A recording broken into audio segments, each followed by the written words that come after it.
Okay, then welcome back to part 2 of my quantum machine learning series. Last time I gave you some basics about quantum computing and a little sneak peek to quantum machine learning.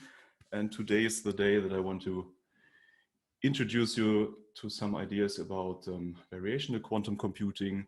And specifically, I want to discuss a paper by Maria Schuld et al.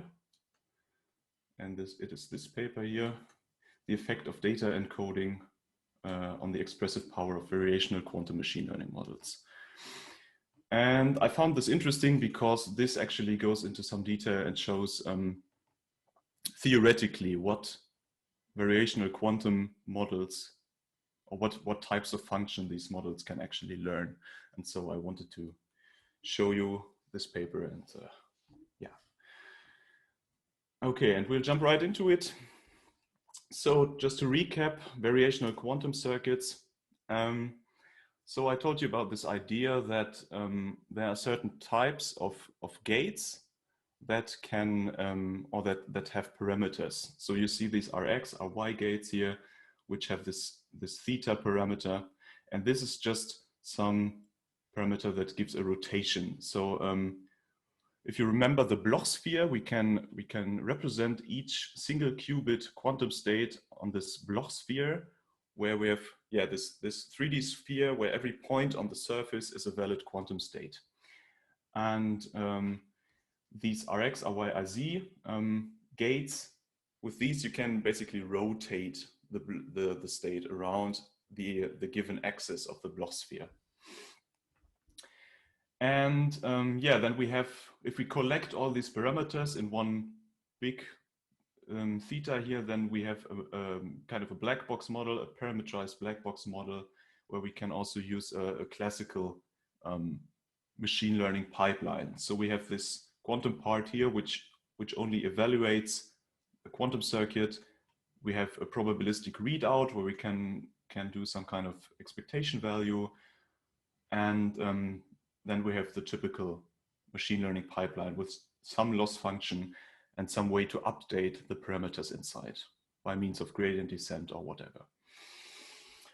And first off, I want to formalize some of these ideas in here a little bit more.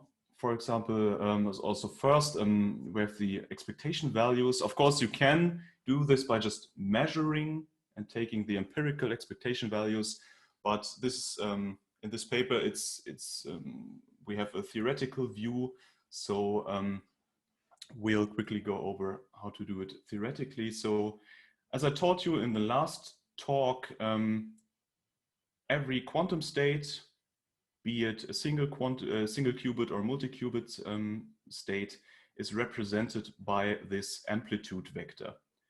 Where we have, if you remember this Dirac notation, ket phi equals this amplitude vector. And what this means is every entry of this vector represents one basis state, and the probability of measuring a particular basis state is given by the absolute square of the amplitude value, which is in turn equal to the amplitude times its complex conjugate, because of course these amplitudes are complex numbers. And just another way to write that down is to take the basis state that we want to look at, take the outer product, and then multiply the amplitude vector from both sides. So this is what this expands to. And then this comes down to the same value. So this is just another way to write this expectation value. And in place of this single basis state, for example, this here, we can use any so-called observable. And an observable is just a square matrix, which is self-adjoint. So this is called self-adjoint, which is just the complex version of symmetric. So this is just a symmetric matrix. And then what this expression yields is the expectation value over this observable. So, and another way to write this down is with a trace operator. You often see this in literature, where this is the outer product of the amplitude vector, and this is called the density operator, this Rho. So, and this gives us a more general way to speak of these expectation values. So now, if we just want to measure the first qubit, then this here, this outer product of the zero state would be our observable, but we could also measure every qubit and make like weighted sums of these expectation values, all with these observables.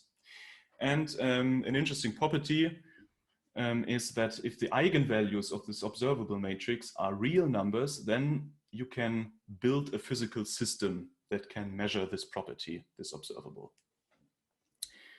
But this is just as a side note. Then what we need to talk about a little more in detail is these rotation gates. So I gave you this picture here in the last talk about the definition of these rotation gates, but I didn't really go into much detail. So as you can see, these gates are defined as an exponential of a matrix inside here. So these, I didn't really talk about these sigma values here. These are the so-called Pauli matrices. And what they do, they form a basis of the space of all unitary matrices, of 2 by 2 unitary matrices. And they formalize this idea of rotating around a certain axis.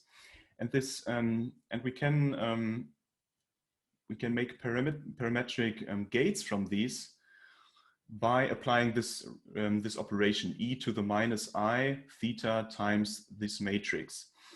In this case, the Pauli matrices, and this is called the time evolution operation. So this is more or less like doing this rotating action, but slowly. So you can, it's like a little bit like an interpolation. And yeah, these R, X, R, Y, R, Z gates are the most famous of these, so which have these Pauli matrices in them. But in principle, you can use any so-called Hamiltonian matrix, which is, I think it's as well just a self-adjoint matrix of any kind. And this gives us a way to embed data more generally into a quantum state. So if we take any such Hamiltonian, use this time evolution operator, then we can use our data as parameter for this gate and yeah, embed it this way. So for now, we will be just looking at univariate data, but as it's shown in the paper as well, this generalizes to multivariate data as well. Excuse me? Yes. Can you go back to the Hamiltonian? Yeah. Because you said something, the I stands for the data? No. No. In this case, it's theta. So theta is our parameter in this case, and I is the imaginary unit. Yeah, exactly. Yeah. So this. Yeah. So and that's meant here because in the next transparency you said that the I is for the data. No. It's also the X now. So now I'm calling it X before I call it theta. Yeah. Okay. Yeah. Okay. So because now we're actually talking about data that we want to embed. So therefore, now I will write X instead of theta. Mm-hmm. Okay, right. Yeah, so instead of these Rx, Ry gates, we can use any gate produced by this procedure of time evolution. And what this implies, of course, is that this H, this Hamiltonian, needs not be a single qubit operation, right? So it could also be a multi-qubit operation. It could be a Kronecker product of multiple rotations, for example. And so this is really a useful general notation for even embeddings with multiple qubits. So this S of X could mean just a single rotation on a single qubit, but it could also mean a parallel embedding on multiple qubits. Either with, if you use one of the Pauli matrices with this usual Rx gates or Y gates and so on, or with some general rotation gate. So, and the way we can construct these circuits now, these model circuits, is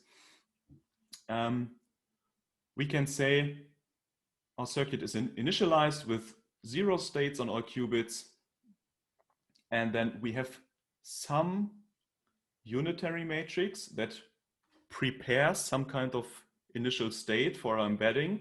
Then we apply the rotations that make up our data embedding, and then we just do another unitary transformation of some kind. So this is a very, very general picture of a model circuit where you apply a data embedding one single time. So these blocks here, these could be arbitrary quantum circuits on their own. And I wrote a theta here because, of course, these circuits can also be parameterized, and you can learn these parameters from the outside, right? So this is a very, very general picture. These could be arbitrarily deep, arbitrary operations inside. And this is then what this looks like in matrix notation, because of course the order is flipped. So here's W1, W2, and the embedding in the middle. And the entire circuit I always denote as U. But another approach that is useful, as we will see later on, is that we do multiple instances of our data embedding. So again, we could start with some state preparation, W1, embed our data, do some stuff, embed our data again with the same strategy as before. And we could repeat this arbitrarily many times. So you could have, I think in the paper it's always called L, like layers of a neural network. So there's kind of a similarity in that regard to neural networks, in that you have layers of data encoding here. And right, and then our entire model function, of course, as I formalized this idea of the expectation value over some observable, we can build our model like this. So this is just the expectation value over this observable M here in the middle, which is really some arbitrary fixed observable. And then this is our circuit, or the state that we get after applying our circuit. And then of course we have to multiply the conjugate transpose on the other side. So the order flips, and this with this dagger we denote the conjugate transpose. I have a question. Yeah. So how is it like a linear function, or how complex is the class of functions I can approximate with this? Because this is the question that this entire paper revolves around. Yeah. Okay, so okay. This is exactly what we will investigate now. Okay. Very good question. So because you can't really look at this formula and say, okay, this is the class of problems that this can, or the class of function that this can model. So the question is really what can I do with a lot of rotations, basically, right? Yes, and of course entanglement also plays a role in here. Yeah. Oh, okay, yes. Because of course these W's can contain entanglements, right? So these are not independent operations on the qubits, but this can be anything. Okay, cool. Yeah. And now the question is, what is the class of functions that this can model? So, and now I'm walking you through this derivation of the form that we will arrive at the end, which we'll see in a minute.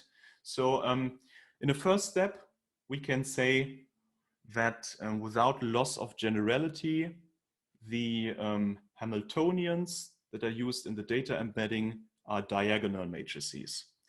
And the reason for this is we can always find an eigenvalue decomposition of our Hamiltonian.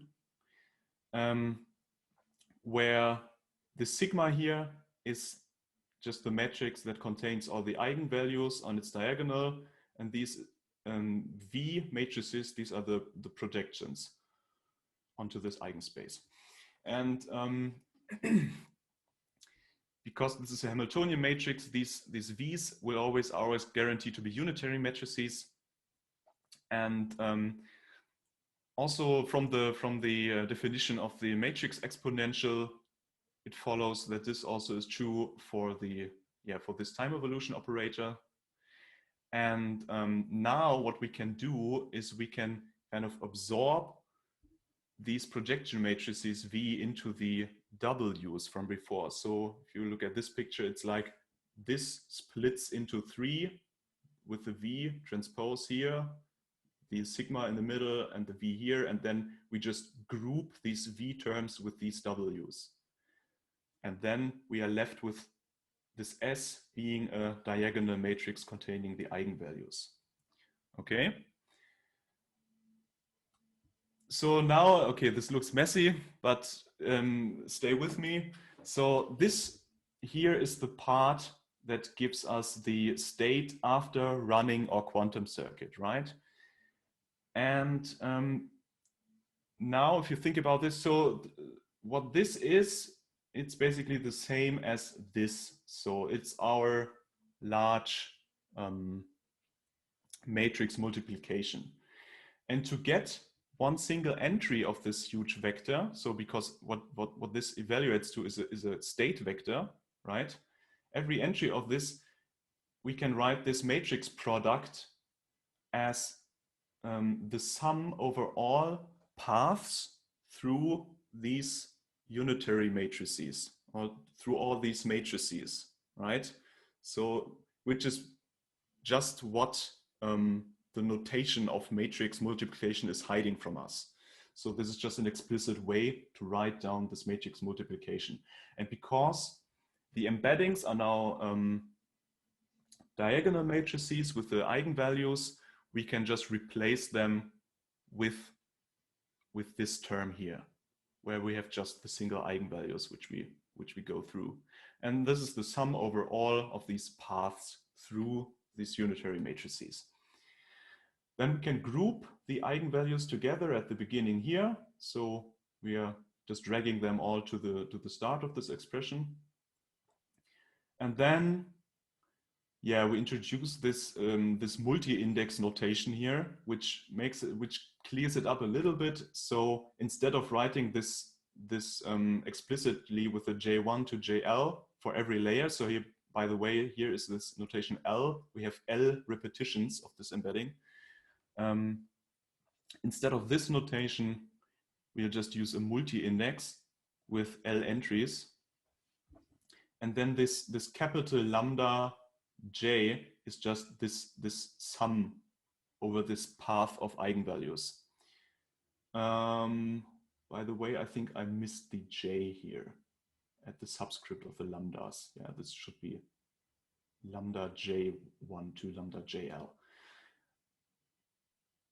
And so now, okay, now we have this expression here for a single entry of this circuit state that we get out at the end.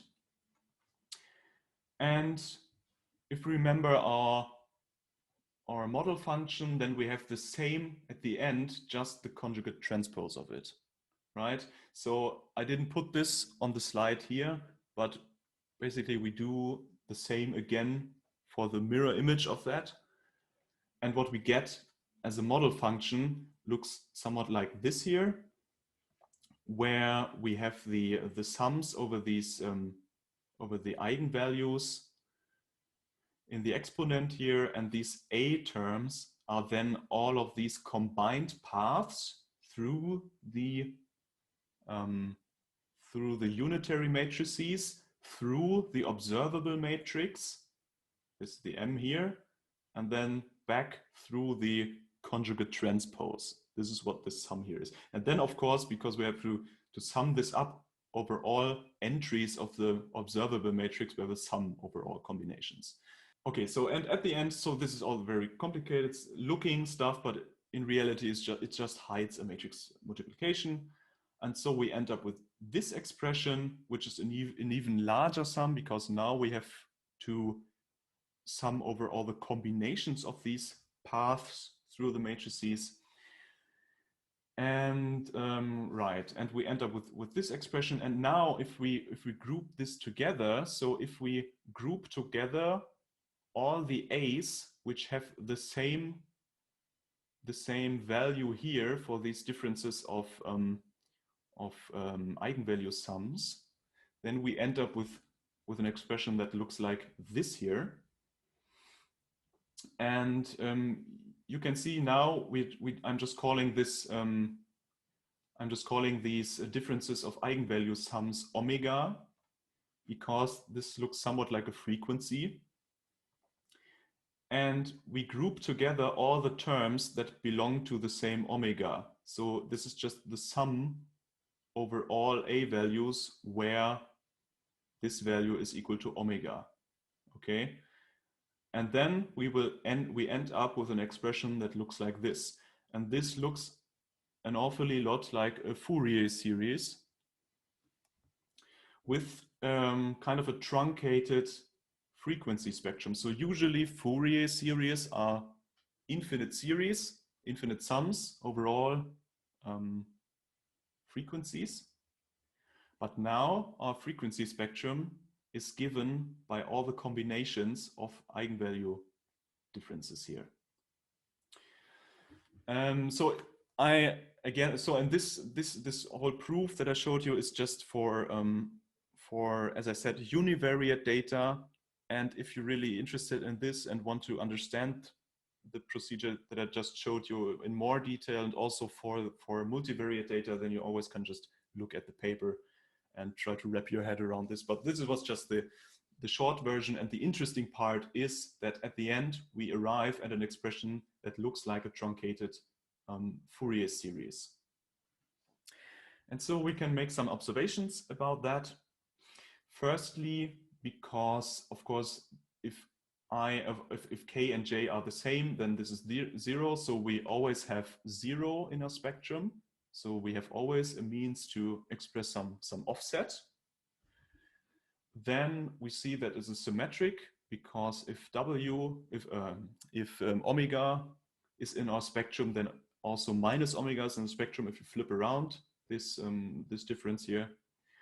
And then finally, we can see that the coefficient of the negative frequency is just the conjugate transpose of the positive frequency coefficient. And therefore, if you calculate the sum, the imaginary parts cancel out, and every value of this function f will be real. And then just a definition, k is the number of unique non-zero frequencies that we have access to. So are there questions about this up to this point? Yes, one question. The axis, yeah. The embedded data is always non-imaginary here, yeah? Yes, these are the values that we plug into the into these gates here. Wait, yeah, that we plug in here, and these are the rotation values, and these will always be real values, yeah, because we are also modeling classical data, right? And usually classical data, so I don't know a single data set where we have complex valued. Yeah, maybe you could come up with something, but most of the time we will be dealing with real values. So yeah. Okay, then now we have this framework of, or we have the notion of these layered models expressing Fourier series with a limited frequency spectrum. So now, to give an example, let's consider a very simple quantum model containing just a single qubit that's initialized to 0 at the beginning. Then again, we have this layer structure. So first we have some kind of operation on the qubit that prepares a state. Then we have some general rotation or time evolution operator that gets our data as input. And then at the end, we have again a unitary. And keep in mind, we make no assumptions about these omega, about these W's. These could be very, very large circuits. Okay, now in this case, there cannot be any entanglements and stuff. So this is just some arbitrary rotation. And now to apply this framework, first, again, so this curly G stands for a time evolution operator, so e to the minus I x times some Hamiltonian h. And h has two eigenvalues, lambda 1, lambda 2. And I told you in the first talk that there is this thing called the global phase, which is just, if you remember the picture of the complex plane with the circle on it, and every value e to the I theta, for every theta that you plug in, these all have distance 1, so all have absolute value 1. So we can freely multiply this Hamiltonian with any e to the minus I, so also minus I, of course, e to the minus I theta, without changing any observable properties of the Hamiltonian. So, and this way we can always, and of course, if you multiply a matrix with a scalar, then the eigenvalues are also scaled accordingly. And for example, if you plug in pi into this equation, then you will get -1. So then the signs of the eigenvalues will be flipped. And this gives you an intuition. There will be a point, there will be a theta such that the eigenvalues will be on opposite sides of or will be symmetrical to the origin. So where we can express the eigenvalues as minus gamma and plus gamma. I needed to think about this for a few minutes, so don't worry. Or maybe you get it faster than me. So then as a next step, we can just say, because we plug in our x in this time evolution operator as well, we can just say we absorb this gamma into our data point x, we rescale it and get this tilde x. And then we can say without loss of generality that our eigenvalues are always -1 and +1. Okay, but of course we must keep this gamma in mind. And our frequency spectrum, according to our framework, now will be -2, 0, and 2, because these are all the combinations of sums and that you can form with these two eigenvalues, right? And now we can use the formula from before to calculate the coefficients for every frequency. And these will be dependent on our W's and also our observable M, right? So, but you'll notice that this is completely independent from our data encoding. Okay, so this is purely controlled by what we do before and after the embedding, and also what we observe. And yeah, so if we write this down now as a formula and rearrange it a little bit with Euler's identity, then we will get to this expression here. And we notice that this is nothing but a sine wave, or in this case, cosine. And yeah, so this the offset from the x-axis is controlled by this 0 coefficient, and then the phase and amplitude are controlled by the other coefficients here. So arc stands for the complex phase of this complex value.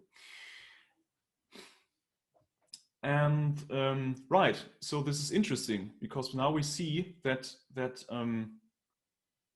quantum circuits with a single embedding and arbitrary unitaries around just models some kind of wave.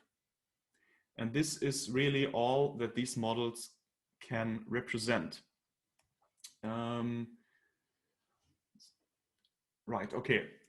So now the next question is, what happens if we apply the strategy that I told you before, that we can use larger embeddings, so that we use multiple qubits? So what we could do is we could repeat this embedding with the same Hamiltonian on multiple qubits. So our embedding will be over multiple qubits now. Or we could, another strategy would be that we do it in series, so that we use the same embedding one after the other with other unitaries in between. And as it turns out, as it's shown in the paper, this extends our frequency spectrum linearly. So if we add more and more layers, or if we add more and more qubits with just one layer, then we get a broader frequency spectrum, which allows us to model more complex wave functions. And also the proof, of course, is in the paper. So if you're interested in that, but I didn't put it on the slides now. Right, and okay, I will show you some more pictures in the paper in a few minutes, but just to draw a conclusion to what we've seen up to this point. So these variational quantum circuits represent these truncated or finite Fourier series. The frequencies that we have access to, that this model has access to, is only determined by the embedding. So no matter how large the other parts, the non-data dependent parts of your circuit are, you will always end up with some kind of wave function that you can model, and it just controls the amplitude and the offset and so on. And so the other parameters of the wave. And the coefficients, right, yeah, basically set this right now. So the coefficients are controlled by the other unitaries and the observable. If we replicate the embedding, and no matter if we do it into the depth or the width of the circuit, this will extend the frequency spectrum. And another thing that was proven in this paper is that, of course, but this is actually quite clear because Fourier series are known to be function approximators. If we allow arbitrarily broad circuits with arbitrarily many frequencies that we have access to, then of course this becomes a universal function approximator. And yeah, as a last step, I just want to show you some more pictures from the paper. So again, this is the actual paper. And this one is just again to illustrate this layered structure with the repeated embeddings. And the embeddings control the frequency of these waves that we can model, while the non-data dependent parts model the other parameters, like the offset and the amplitude. And there were some interesting simulations in here as well. I think this, okay, what am I looking for is this one, right? So in here, the authors conducted an experiment where they had just, or experiment, so it's a simulation still, but they tried learning data. The data here is given by these white circles, and they used gradient descent, I think. And they tried to learn the function, the underlying function, with these models that are shown here. So this is a one layer, one qubit model. And as the data models a single sine wave, the model learns it more or less perfectly. Then if you remember the omega, so you have to rescale the data. So if there is a scale mismatch, as they show here, then already the model is no longer able to learn this correctly, because yeah, there must be a match between the scaling of the data and the model, which again derives from the eigenvalues of the used Hamiltonians. And then if you try to learn more complex data like this, then with a single layer, you won't be able to learn this, because we can only use a fixed set of frequencies. And this is obviously beyond the capabilities of these frequencies. But if you take larger models, for example here, again with a single layer, this is not learnable with the model. But if we increase the number of layers, either the number of layers as is shown on the right here, or if we repeat it in series on the left, then the model is able to learn it better and better. And then if we arrive at the number of frequencies that was used to generate this data, we get a perfect match. And again, it's interesting that it doesn't matter if you do it in series or in parallel, because yeah, you can have a trade-off between circuit depth and circuit sizes, because these are difficult in different ways for modern or for contemporary quantum devices. Right, and this concludes my talk. If you have any questions, I hope I can help you with that. Otherwise, I can warmly refer you to this paper, because in the appendix they have more proofs, and it's an interesting read overall. So